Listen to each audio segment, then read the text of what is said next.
సంక్రాంతి సందర్భంగా తెలంగాణలో జరిగే జాతరలకు ప్రత్యేక ఏర్పాట్లు చేశామని దేవాదాయ శాఖ మంత్రి కొండా సురేఖ అన్నారు.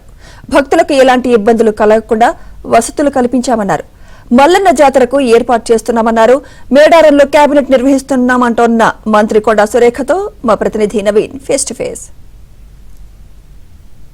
ఇవాల్టి నుంచి ఐనవోలు మల్లికార్జున స్వామి జాతర ప్రారంభం కాబోతుంది. సంక్రాంతి అంటేనే తెలంగాణలో జాతరల సందడి ఉంటుంది. ఇటు వరంగల్ జిల్లాకు ప్రత్యేకించి ఐనవోలు మల్లికార్జున స్వామి జాతరతో పాటు ఇటు కొత్తకొండ వీరభద్ర స్వామి జాతర ఉంటుంది, మేడారం సమ్మక్క మహాజాతర ఉంటుంది.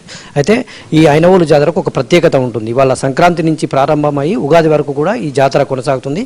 ఈ జాతరలకు సంబంధించి ఎట్లాంటి ఏర్పాట్లు చేశారు దేవాదాయ శాఖ మంత్రి కొండా సురేఖ గారు ఉన్నారు. వారితో మాట్లాడించేటువంటి ప్రయత్నం చేద్దాం. మేడం చెప్పండి, ఎట్లా ఉంది ఐనవోలు జాతరకు సంబంధించి ఎట్లాంటి ఏర్పాట్లు?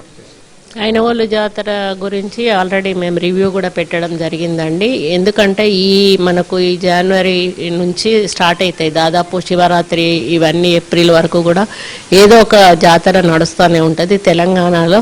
ప్రతి సంవత్సరం కూడా ఇవి కంటిన్యూస్గా నడిచేటువంటి జాతరలు. ఈ జాతరలకు ప్రతిసారి కూడా మనం అన్ని అరేంజ్మెంట్స్ కూడా చేసి భక్తులకు ఎటువంటి ఇబ్బంది లేకుండా వాళ్ళకి సౌకర్యాలు కల్పిస్తూ వాళ్ళు ప్రశాంతంగా వచ్చి దేవుడి దర్శనం చేసుకొని క్షేమంగా ఇంటికి పోయే విధంగా అన్ని డిపార్ట్మెంట్స్ను కూడా అలర్ట్ చేయడం జరుగుతుంది. దేవాదాయ శాఖ భూములకు సంబంధించింది మన వెంకటేశ్వర స్వామి టెంపుల్, బట్టల బజార్ కావచ్చు, ఇట్లాంటి భూములు చాలా చోట్ల ఉన్నాయి.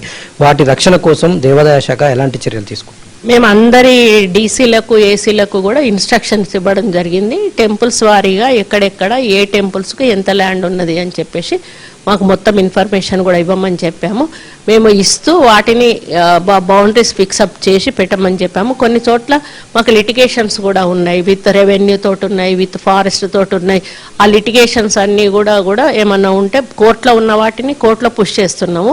ఇంకా ఏమన్నా ఉంటే వాటిని కూడా మనం ముందుకు తీసుకెళ్ళి వాటిని కూడా మన భూమి అనుకున్న దాన్ని, దేవుడి భూమి అనుకున్న దాన్ని మనం బౌండరీస్ ఫిక్సప్ చేసుకునే కార్యక్రమం చేస్తాము.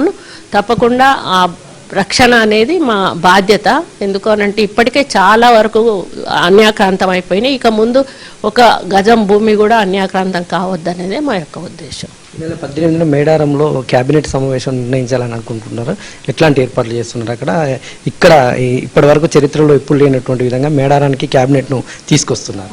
ఇది రేవంత్ రెడ్డి గారి గొప్పతనం అని చెప్పాలి. ఎందుకంటే ఆయన గిరిజన బిడ్డల మీద ఉన్నటువంటి ప్రేమను ఈరోజు సమ్మక్క కన్స్ట్రక్షన్ ఒకసారి మీరు చూసుంటారు. చూస్తే అసలు కళ్ళు తిరిగిపోతాయి. అంత పెద్ద ఎత్తున అంటే 100 సంవత్సరాలైనా కూడా ఈరోజు ఆ చరిపోని ముద్ర వేసే విధంగా ఆయన నిర్మాణం చేపట్టడం జరిగింది. అట్లాగే 19 నాడు ఓపెనింగ్ ఉంది కాబట్టి 18 నాడు ఆ రోజు క్యాబినెట్ పెట్టి నైట్ అక్కడ స్టే చేసి 19వ తారీఖు నాడు అది ఓపెనింగ్ చేసి ఆ తర్వాత తను ఫ్యామిలీతో సహా వచ్చి వెళ్ళడం జరుగుతుంది. క్యాబినెట్ అక్కడ జరపడం అనేది ఒక ప్రాముఖ్యత సంతరించుకుంది.